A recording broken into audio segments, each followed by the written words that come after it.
UFC Adelaide. Well. Good night of fights. But not how I predicted them at all. I predicted a clean sweep for the Aussies. I'm pretty sure every Aussie on the card lost other than Kai Kara France. Kai Kara France, first of all, let's start off with him. Early prelims he was on. Not early prelims, he was on the just the prelims.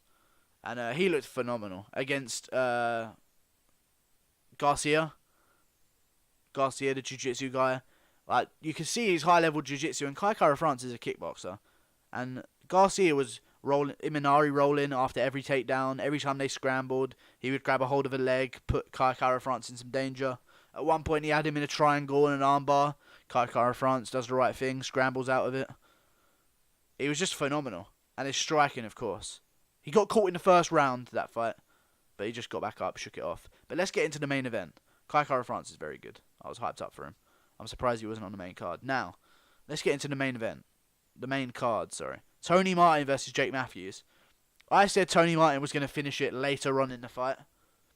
I thought it was going to be by strikes. He did it by submission. Beautiful dash choke.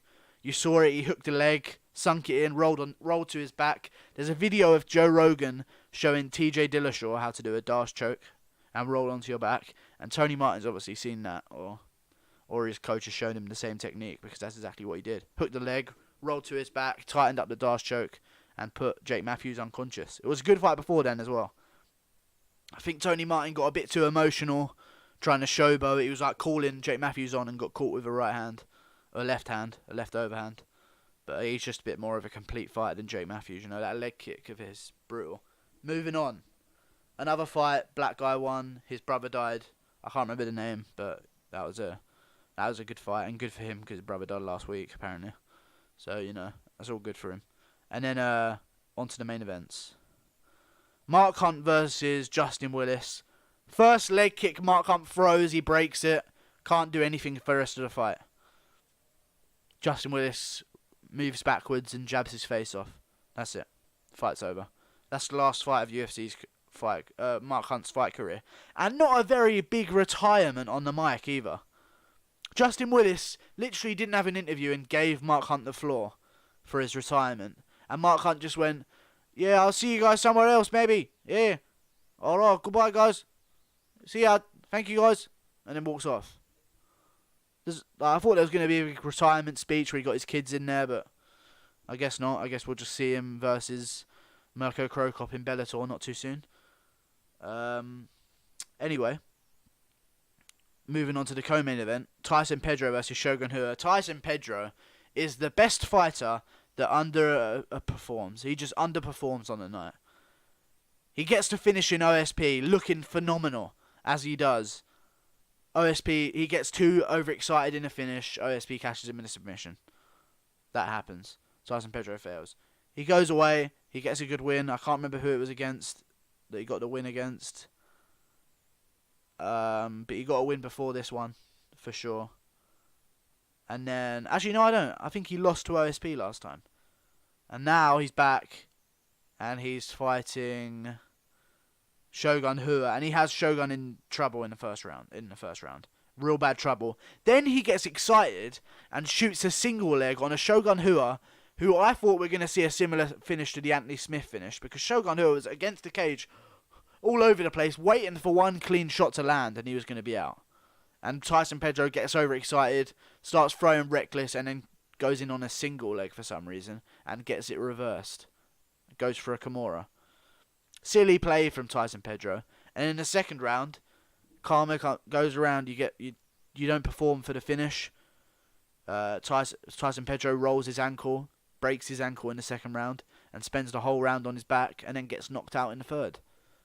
And people say it was a bad stoppage, but Tyson Pedro he was doing a lot of this, trying to move his head out of the way of the punches from the floor, but he wasn't doing anything to change his position. You know, he was just okay to stay there and dodge punches. And eventually he'll get slower and slower, and the punches will start hitting him. So I thought it was an okay stoppage. Tyson Pedro wasn't going to win that fight. But, yeah, sucks for him. He's a great fighter, but he just underperforms. He gets into the moment, overexcited on the finishes, and then throws it away. He done it with OSP. He done it with Ilir. He had a good start versus Ilir Latifi. and then he's done it again for Shogun Rua. Hopefully, we see him again, and he learns from this and the OSP fight that he needs to just calm down and let the finish happen, much like Israel Adesanya. Anyway, they showed Robert Whittaker in the crowd. Australians love him, obviously. And then we've got Tai Tuivasa versus JDS. Jesus Christ, what a fight. Made up for the kind of somewhat boring fights of the night recently. Like Justin Willis, Mark Hunt was quite boring. Tyson Pedro Shogun Rua was good. But this main event was very good. Tai Tuivasa all over him in the first round. Could have finished him with another leg kick. One more leg kick is all it took. And JDS would have been on the floor. Tell him to stand back up. Smack that leg again with them tree trunks of legs of yours. It is crazy to me. Tai Tuivasa looking for the elbows. They're all landing. Everything's working for him.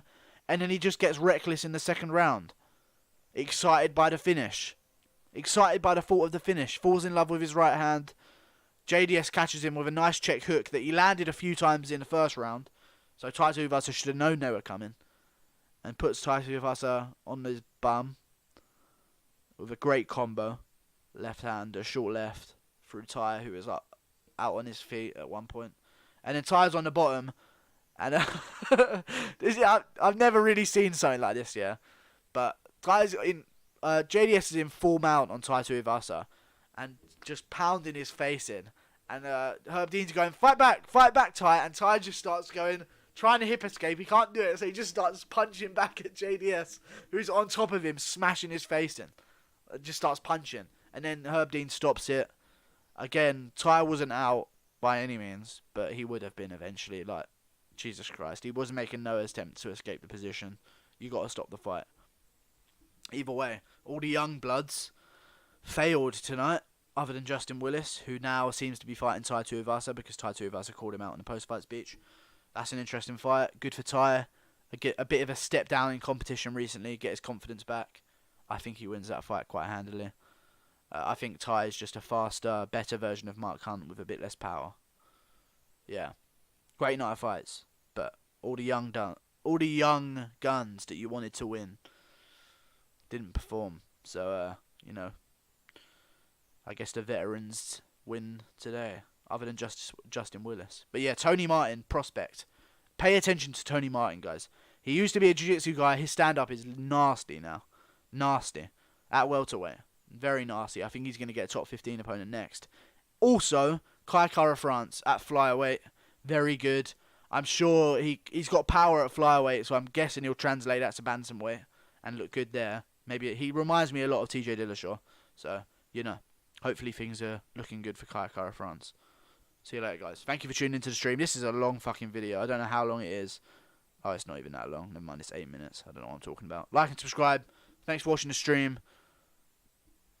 In the new year, boys, I'm upgrading, okay? I'm upgrading the videos. In the new year, 2019, I'm splashing out at Christmas for myself. I'm upgrading, boys. I have a £500 camera right now. Nikon D3400. Things are about to get crazy. See you later. Subscribe, like. Thank you for 100 subs. Cheers. What's next? Max Holloway versus Ortega? I'll be streaming that next week. And I'll be doing a prediction video for it. See you later, guys. Ah!